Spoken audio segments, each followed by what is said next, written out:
And meron ako ditong 3 pirasong hinog na saging. Binalatan ko na yan. Maglalagay ako dito ng kape. Yan, 1 stick. Dudurugin ko muna ito.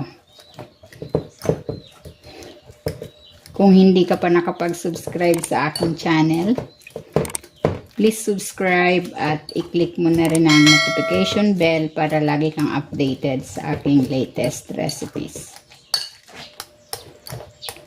Ayan, pag ganitong durog na yung saging, maglalagay na ako dito ng 2 itlog, asukal, vegetable oil, then haluin ko muna.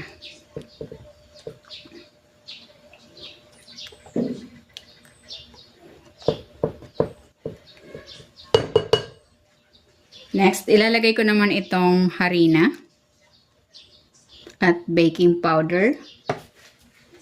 At maglalagay din ako ng konting asin.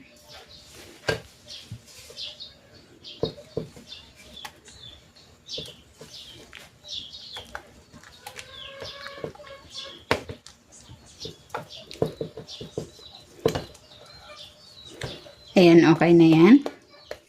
Ayan, maglalagay na ako dito sa molder. Naglagay din ako dito ng liner.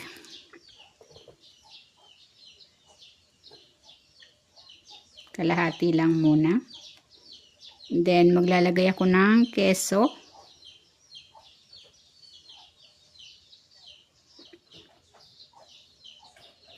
Yan, ganyan lang. Yan, tapos na ako maglagay. Nakagawa ako ng 11 peraso. Tatakpan ko na. I-steam ko ito for 15 minutes.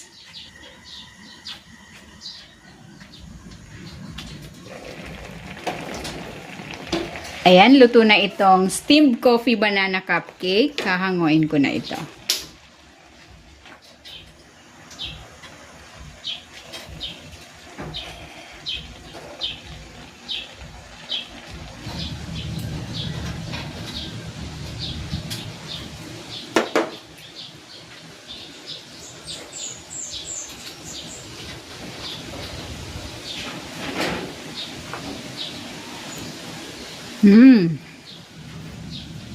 Sarap. Ang lambot. Tamang-tama lang yung tamis.